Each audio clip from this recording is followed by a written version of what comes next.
Hello, welcome back. किसी Hindi classes के platform पे आप सभी सम्मानित विद्यार्थियों का तहे दिल से हार्दिक स्वागत है। मैं आज एक बहुत ही महत्वपूर्ण प्रकरण के ऊपर डिस्कस करने वाला हूं, बात करने वाला हूं। और जैसे कि आप लोग बोर्ड पर देख सकते हैं, बोर्ड पे मैंने लिखा है CBSE board 2021-22 Hindi syllabus term B. इससे पहले टर्म ए हो गया था। आज हम टर्म बी पर बात करेंगे, यानी जो फाइनल एग्जाम होने वाला है हाई स्कूल सीबीएसई बोर्ड का, जो लगभग टाइम टेबल आ गया है। और एक वीडियो में टाइम टेबल पे भी बनाऊंगा, लेकिन उससे पहले हम लोग हिंदी के सिलेबस के पैटर्न को समझेंगे। हिंदी का सिलेबस किस खंड से कौन सा चैप्टर है, यानी आप लोग को अच्छी तरह पता है कि जो क्षितिज भाग 2 है, हाई स्कूल में 2 बुक चलती है, एक क्षितिज भाग 2 और एक जो चलती है कृतिका। तो अभी सबसे पहले हम क्षितिज भाग 2 के बारे में बात करेंगे। क्षितिज भाग 2 को 2 खंड में बांटा गया है। पहला गद्य खंड, दूसरा काव्य खंड। तो आज हम लोग ये जानेंगे कि जो काव्य खंड है उस खंड से कौन कौन सा चैप्टर आएगा, और जो गद्य खंड है उस खंड से कौन कौन चैप्टर इस एग्जाम्स में लिए गए हैं। तो एक एक करके यहां पर हम लोग समझने का प्रयास करेंगे। आइए, जैसे कि मैंने अभी आप लोग को बताया है कि जो क्षितिज भाग 2 है, इसको 2 भाग में डिवाइड किया गया है, यानी 2 खंड में बांटा गया है। मैं बिल्कुल सरल लैंग्वेज में, बिल्कुल आस्ते आस्ते एक एक पॉइंट, एक एक मूल बिंदु को समझाने का पूरा प्रयास करूंगा, क्योंकि यह 2021 और 22 का आखिरी सीजन, आखिरी एग्जाम का पैटर्न है। इसके बाद नया सीजन चालू होगा, तो उसके बारे में भी हम लोग आगे वीडियो में डिस्कस करेंगे। लेकिन सबसे पहले जो अप्रैल के मंथ में, जो अप्रैल के महीने में एग्जाम होने वाला है, और उस एग्जाम में जो हिंदी का पैटर्न है, जो हिंदी का सिलेबस है, किस खंड से क्या क्या है, मैं एक एक चीज यहाँ पे बताने वाला हूँ। और यह उन्हीं लोग को समझ में आएगा जो मेरा वीडियो शुरू से लेकर अंत तक देखेंगे। और ये महत्वपूर्ण इसलिए बन जाता है क्योंकि पिछले साल की अपेक्षा, ध्यान दीजिएगा, पिछले साल की अपेक्षा इस साल का पैटर्न काफी बदलाव किया गया है। कुछ चैप्टर कम किए गए हैं, और यहाँ पे यही चीज समझना है आप लोग को कि वो कौन कौन से चैप्टर हैं जो हमें पढ़ना है, उस चैप्टर से कितने मार्क्स का, कितने नंबर का क्वेश्चन आएगा, वो सारी चीजें मैं यहाँ पे क्लियर करने वाला हूँ। ठीक है, जैसे कि मैंने बताया अभी कि क्षितिज भाग को 2 खंड में बांटा गया है। पहला काव्य खंड, काव्य यानी कविता, और दूसरा जो बांटा गया है वो है गद्य खंड। ठीक है, काव्य खंड से 2 चैप्टर। पहला चैप्टर सूर्यकांत त्रिपाठी द्वारा लिखित उत्साह,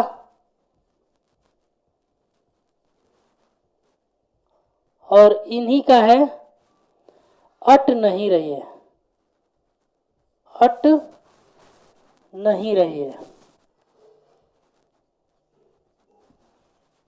ओके डियर, रही है। ये दोनों कविता ये लिखे हैं सूर्यकांत त्रिपाठी निराला, सूर्यकांत त्रिपाठी निराला, यानी निराला जी की द्वारा लिखित यह कविता, ये गद्य खंड से है। और एक और चैप्टर है क्लास 10 में ही, कन्यादान। अभी सिर्फ मैं सिलेबस के बारे में बात कर रहा हूँ, बाकी इन चैप्टर के बारे में भी डिस्कस करूँगा, एक्सप्लेन करूँगा, समझाऊँगा, तब आप लोग को और बेहतरीन तरीके से क्लियर हो जाएगा। कन्यादान, इसको लिखे हैं ऋतुराज। ऋतुराज जो कवि हैं उन्होंने ये लिखा है, ऋतुराज जी ने इन्होंने तैयार किया इस कविता को। और इसमें यह बताया गया है कि जब एक छोटी सी लड़की को माँ पाल पोष कर बड़ी कर देती है और एक दिन ऐसा समय आता है कि उस बेटी को किसी अन्य के घर विदा करती है, यानी माँ के लिए वो अंतिम पूंजी के समान होती है। तो सारा चीज, सारी बातें एक एक मैं क्लियर करूंगा। अभी सिर्फ सिलेबस के बारे में हम लोग डिस्कस कर रहे हैं। आगे चलते हैं गद्य खंड। गद्य खंड से कौन कौन सा चैप्टर आने वाला है तो ये भी देख लेते हैं। गद्य खंड से जो आप लोग को मैं एक्सप्लेन भी किया हूं, वीडियो भेजा भी हूं, और उस चैप्टर का नाम है लखनवी अंदाज। लखनवी अंदाज,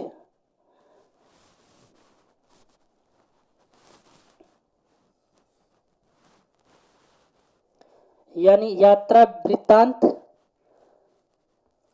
विधा है। लेखक जो ट्रेन में यात्रा करते हैं, उनके साथ एक बड़े आदमी साहब से मुलाकात होती है। इसके बारे में, उन दोनों में जो बातें होती हैं, इसके बारे में इस टॉपिक में रखा गया है। तो मैं एक्सप्लेन करूंगा आगे चलकर, जिन्हें नवाब साहब के नाम से भी जानते हैं। और इसको तैयार किए हैं यशपाल जी ने, याद रखिएगा। जो राइटर हैं वो है S Pal ji. Okay dear all, मैं उम्मीद करता हूं कि आप लोग को एक एक चीज समझ में आ रही होगी, क्योंकि मैं बहुत ही आस्ते आस्ते, धीरे धीरे एक एक मूल बिंदु को कंप्लीट करते हुए चल रहा हूं। और इसी गद्य खंड से एक चैप्टर और है, मानवीय करुणा की दिव्य चमक। तो उसको भी यहां पे लिख लेते हैं।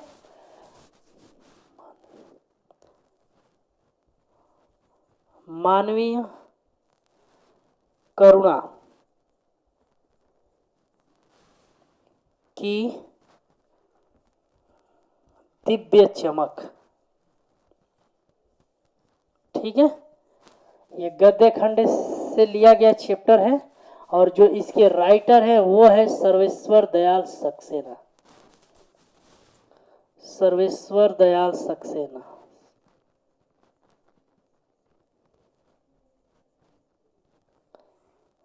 दयाल सक्सेना जी हैं, इन्होंने ये लिखा है।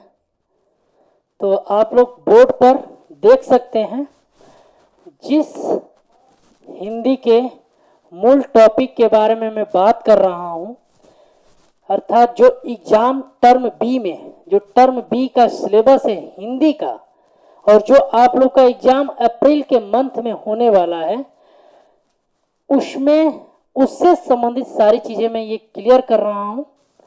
तो आइए फिर से इसको समझ लेते हैं। क्षितिज भाग 2, मैंने अभी अभी बताया कि 10th में 2 बुक हो चलती है, एक क्षितिज और दूसरा कृतिका। क्षितिज के 2 खंड है, एक है आपका काव्य खंड, एक है आपका गद्य खंड। काव्य खंड से आपका 2 चैप्टर आएगा, पहला उत्साह, और उसी में एक कविता और है, अट नहीं रही है। इसको तैयार किए हैं, अर्थात इसको लिखे हैं सूर्यकांत त्रिपाठी। दूसरा जो कविता है वो है कन्यादान। बहुत ही अच्छा चैप्टर, बहुत ही इंपॉर्टेंट चैप्टर, और यह भी कह सकते हैं कि बहुत ही इजी चैप्टर। तो इसको लिखे हैं ऋतुराज। अब बात करते हैं गद्य खंड।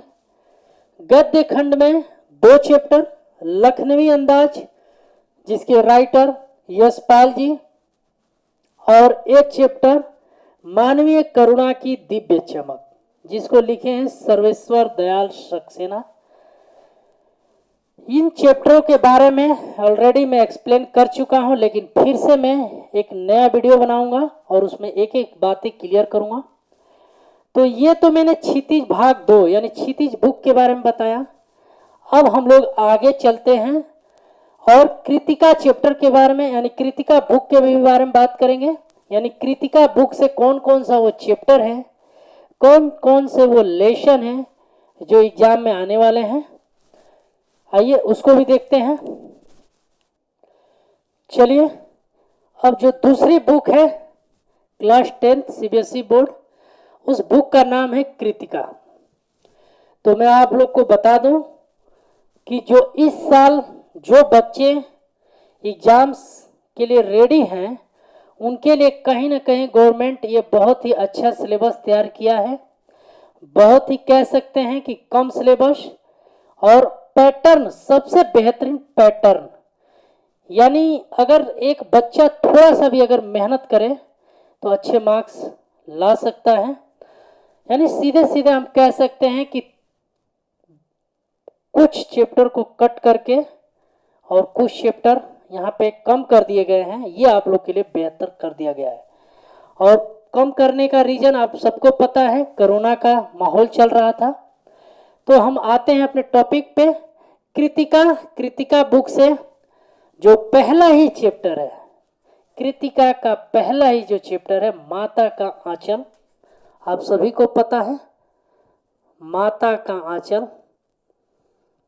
ये भोलानाथ एक छोटा सा बालक रहता है, माँ का प्यार पिता का प्यार इसमें दर्शाया गया है, इसके बारे में बताया गया है। मैं एक एक चीज क्लियर करूंगा, लेकिन सबसे पहले सिलेबस के बारे में। दूसरा जो चैप्टर आने वाला है टर्म बी में, वो है जॉर्ज पंचम की नाक। This is chapter very very most important chapter. यानी यह कह सकते हैं कि इस चैप्टर से 100 में 100% क्वेश्चन आता ही आता है इस चैप्टर से। तो ये बहुत ही इंपॉर्टेंट चैप्टर, इस चैप्टर से 100% एक क्वेश्चन रहता है। जॉर्ज पंचम की नाक, जॉर्ज पंचम की नाक बहुत ही अच्छा स्टोरी। एलिजाबेथ जो इंडिया में आती है घूमने के लिए, जब भारत सरकार को यह पता चलता है कि हमारे देश में रानी एलिजाबेथ आने वाली है, तो उसकी आने की खबर को देखते हुए पूरा इंडिया में जो जगह है, जो स्थान है, जैसे दिल्ली में सारे जगहों को चमकाया जाता है, एंटिंग पेंटिंग किया जाता है, क्योंकि वो आपके देश में गेस्ट के रूप में आने वाली है। और उससे भी इम्पोर्टेंट महत्वपूर्ण बात यह है कि जो मूर्ति लगी है जॉर्ज पंचम की दिल्ली चौराहे पे, दिल्ली के एक चौक चौराहे पे, उनकी नाक गायब रहती है। तो जब उसी देश की कोई रानी आने वाली है और जब उसे यह पता चले कि उनके जो नागरिक हैं देश के, उनका नाक ही नहीं है, तो कहीं ना कहीं इंडिया के लिए बेइज्जती की बात होगी, शर्मनाक की बात होगी। तो ये पूरे चैप्टर में जॉर्ज पंचम की नाक के बारे में डिस्कस किया गया है। मैं आगे सब क्लियर करूंगा। और तीसरा जो चैप्टर है वो है शाना शाना हाथ जोड़ी, शाना शाना हाथ जोड़ी, हाथ जोड़ी। ये इस तरह कृतिका से 3 चैप्टर जो टर्म बी यानी फाइनल एग्जाम में आने वाले हैं, इस तरह मैंने सारी चीजें एक एक चीज आज क्लियर कर दिया हूं। यानी क्षितिज काव्य से 2 चैप्टर, उत्साह अट नहीं रही और दूसरा कन्यादान। गद्य से 2 चैप्टर, मानवीय करुणा की दिव्य चमक और लखनवी अंदाज। फिर अभी अभी मैंने कृतिका के बारे में डिस्कस किया। कृतिका से 3 चैप्टर आने वाले हैं, जैसे कि आप लोग बोर्ड पर यहाँ देख सकते हैं। माता का आंचल, जॉर्ज पंचम की नाक और शाना शाना हाथ जोड़ी। मैं आप लोग को बता दूं कि शाना शाना हाथ जोड़ी का मतलब छोटे छोटे हाथ जोड़कर। तो ये तो सारी चीजें अभी तक हम लोग जो डिस्कस कर रहे हैं, जो बातें कर रहे हैं, ये टर्म भी न्यू हिंदी सिलेबस, अर्थात कह सकते हैं फाइनल का सिलेबस। तो ये बहुत ही महत्वपूर्ण था बताने के लिए, आप लोग के बीच में रखने के लिए। तो जिस भी स्टूडेंट्स को पैटर्न के बारे में नहीं मालूम है, सिलेबस के बारे में नहीं मालूम है कि कौन कौन सा चैप्टर किस किस खंड से आएगा, वो मेरे वीडियो अवश्य देखें। इस वीडियो में सारी चीज़ें एक एक बातें मैंने क्लियर कर दिया है। आज का वीडियो कैसा लगा आप लोग जरूर बताइएगा, लाइक करिएगा, सब्सक्राइब करिएगा। और मैं यहीं पे एक चीज़ और क्लियर करूं, आगे जो मैं वीडियो बनाऊंगा उसमें पैटर्न के बाद में बात करेंगे, यानी किस चैप्टर से। चैप्टर तो यहाँ पे क्लियर हो गया है, यानी अब आगे जो हम बात करने वाले हैं कि कौन से चैप्टर से कितने नंबर का क्वेश्चन आने वाला है, तो इसके बारे में हम नेक्स्ट वीडियो में रखेंगे। आज के लिए Hindi new syllabus final exam इतना ही। Thank you. जय हिंद।